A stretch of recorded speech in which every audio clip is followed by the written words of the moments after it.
এবং সাথে সাথে আল্লাহ সুবহানাহু ওয়া তাআলা বলেন, ইয়া আইয়ুহাল্লাযীনা আমানু, হে সারা পৃথিবীর ঈমানদার মানুষ। আল্লাহ সুবহানাহু ওয়া তাআলা সমস্ত মানুষকে বলেন না, এইখানে আল্লাহ উল্লেখ করে বলছেন ইয়া আইয়ুহাল্লাযীনা আমানু, হে সারা পৃথিবীর ঈমানদার মানুষ, তোমরা যারা ঈমান এনেছো তোমাদেরকে বলছি, ইস্তাঈনু বিস-সবরি ওয়াস-সালাহ, তোমরা সলাতের মাধ্যমে ধৈর্যের মাধ্যমে আমাকে ডাকো। ইন্নাল্লাহা মা'আস-সাবিরিন, আমি আল্লাহ তাআলা তার সাথে আছি। কি বুঝলেন? আবার শুনুন, আল্লাহ বলছেন হে পৃথিবীর ঈমানদার মানুষ, তোমরা সলাতের মাধ্যমে ধৈর্যের মাধ্যমে আমাকে ডাকো। ইন্নাল্লাহা মা'আস-সাবিরিন, নিশ্চয় আমি আল্লাহ সুবহানাহু ওয়া তাআলা তাদের সাথে আছি যারা সবর করে, ধৈর্য ধারণ করে। মনে করেন আপনার ছেলেকে জিনে ধরেছে, আপনার নাতিনকে জিনে ধরেছে, আপনাকে জিনে ধরেছে, আপনার স্ত্রীকে জিনে ধরেছে। এখন ধৈর্য ধারণ করেন আর সলাতের মাধ্যমে আল্লাহকে বলেন। প্রথমত আগে সলাত আদায় করে আল্লাহকে বলতে হবে, আল্লাহ আমার স্ত্রীকে জিনে ধরেছে, আল্লাহ তুমি রক্ষা করো, তুমি তো রহমান, তুমি তো সব জিনকে তাড়িয়ে দিতে পারো। কবিরাজের কাছে যাওয়ার আগে সুন্দর করে আগে ওযু করেন, ওযু করার পর 2 রাকাত সালাত আদায় করেন, 2 রাকাত সালাত আদায় করে এক পর্যায়ে আল্লাহকে বলেন, আল্লাহ এই বিপদ, আল্লাহ তুমি বিপদ থেকে রক্ষা করো।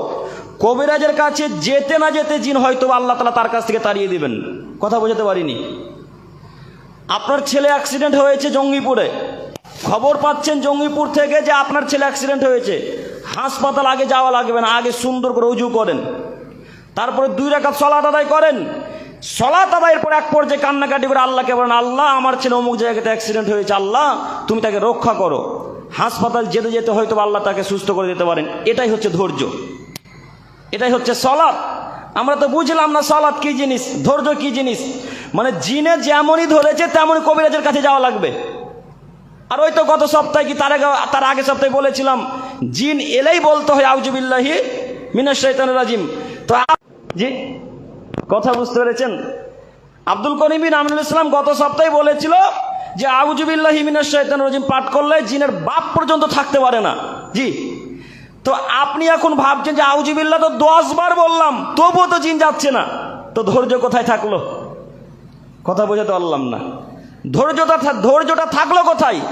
আল্লাহ বলছেন, হে ঈমানদার মানুষ, তোমরা আমাকে ধৈর্যের মাধ্যমে, সলাতের মাধ্যমে আমাকে ডাকো। জিনে ধরেছে, মানুষকে জিনে ধরবে, কথাই ঠিক। মানুষকে জিনে ধরবে, কথাই ঠিক। মানুষের মধ্যে যেমন ভালো মন্দ আছে, জিনদের মধ্যেও তেমন ভালো মন্দ আছে। আপনাদের যেমন ছেলে মেয়ে বাচ্চা কাচ্চা হয়, আপনারা যেমন খাওয়া দাওয়া পান করেন, তারাও খাওয়া দাওয়া পান করে, তাদের বিবাহ শাদী হয়, তারাও মারা যায়। কাজেই জিন থেকে বাঁচতে হলে তাদের জায়গাতে যাওয়াতে বিরত থাকতে হবে, তাদের জায়গাতে যাওয়া যাবে না। আর আল্লাহকে সঙ্গে সঙ্গে বলেন, আল্লাহ আমার স্ত্রীকে জিনে ধরেছে, আল্লাহ তুমি রক্ষা করো। কবিরাজের কাছে আগে যাওয়া লাগবে না, আল্লাহকে ডাকেন, তারপরে কবিরাজের কাছে যান, আল্লাহ রক্ষা করবে ইনশাল্লাহ। কথা বুঝতে পেরেছি? যে কোনো বিপদ, জিন হোক আর মানুষের বিপদ হোক, শত্রুর বিপদ হোক, যে কোনো বিপদ হোক না কেন, আগে 2 রাকাত সালাত আদায় করবেন। মনে থাকবে ইনশাল্লাহ? আগে 2 রাকাত সালাত, তারপরে ডাক্তারখানা, তারপরে কবিরাজ, তারপরে ইমাম সাহেব। আগে আল্লাহকে বলবো যে কোনো বিপদ, তারপরে মানুষ। বোঝা যায়নি?